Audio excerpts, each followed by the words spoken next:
Hey, this is Leonard.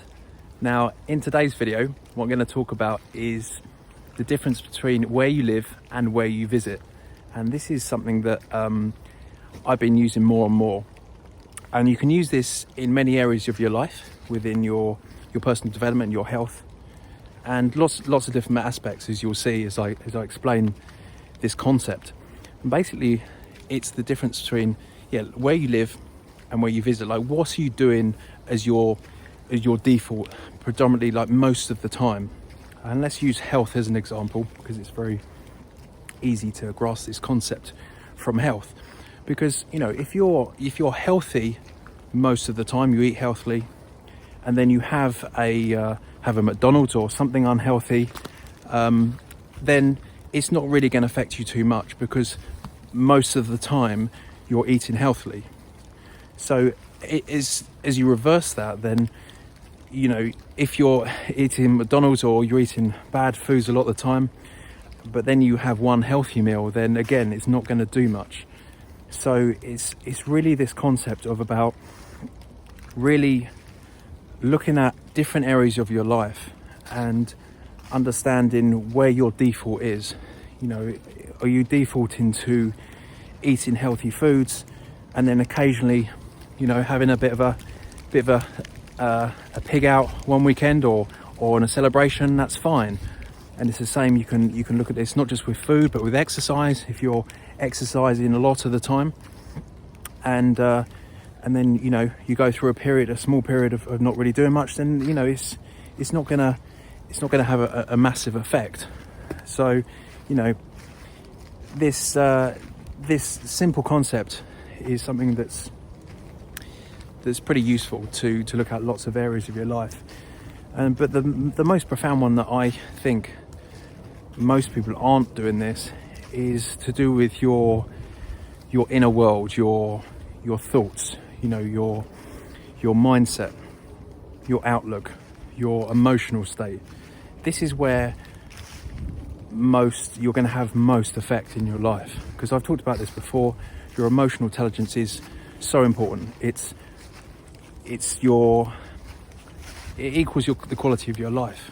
If you're acting like a victim, if you're coming up with stories, if you're constantly coming up with excuses of why your life is a certain way and why things happen to you, then you're going to struggle. And you notice that people who have a higher emotional intelligence, they prioritize their emotional state, they have a better quality of life, they're more happy, they shift their perspective on things, on why things are happening. So this concept of where you are and where you visit is very important when it comes to your mindset and your inner world, your thoughts, your emotions. And we can, as we go on this personal development journey, and we're constantly reflecting on ourselves, constantly increasing our self-awareness, then this is something we notice more and more. And for me, I'm meditating every day. I'm constantly reading and talking to my friends who are also in personal development. So I'm always reassessing, how I'm thinking. I'm assessing, like, oh, okay, I got reactive there. I reacted to that triggered me, or this person said this, or this news article, it changed my emotional state. But if this is happening on a short-term basis, then it's not really a big deal, because I might be caught just sleeping awake, and you react without sort of realizing, unconsciously. But because my default state isn't like that, then it doesn't last.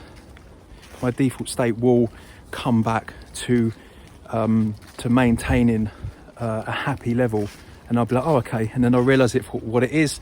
I recontextualize it, look at it in a different perspective, and it's not a big deal. And you just work on it continuously, and you just feel better more and more of the time, which is another thing I've talked about. Many people have difficulty grasping this concept, because it's all about, we're almost programmed by society. It's normal to be stressed. It's normal to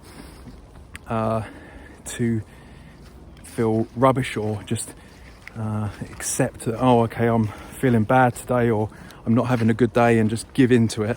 It's like, no, if take responsibility for yourself and your emotional state, and if you're not feeling good, then do something about it, or do what you can about it. Don't just give in to it. So yeah, this concept, where you live and where you visit, look at different areas of your life, and it's easier to see where you might be self-sabotaging. You know, a lot of the problems that exist in our life come from ourselves, come from how we are, and the patterns we run in our, you know, from our psychology, and you know, our thoughts affect our behavior and affect our emotional state. So constantly increasing your awareness, constantly increasing your understanding of your thoughts and your perspective and your viewpoint of things will, you know, it will definitely improve the quality of your life. And you know, you can use this concept, like I said, in health as well, and other areas of your life. So with that, I'm just trying not to get stuck in the mud here. Yeah, with that, then that's basically it for this video. This whole concept is very useful to use in lots of areas of your life, and you know, it all comes back to everything I talk about, comes back to your inner world, to taking control, taking personal responsibility of what you're thinking, your emotional state, your emotional well-being, and prioritizing it. And really, you know, if you're feeling rubbish, then prioritize that. Get back to a decent default state, and that comes back to, you know, where you're living on a day-to-day basis. You know, you're polluting your mind with things that aren't beneficial to you. And you know, then from that we can really assess how we can move forward, how we can improve our lives from understanding where we live and where we visit. So that's it for this video. Thank you for watching, and I'll see you in the next one.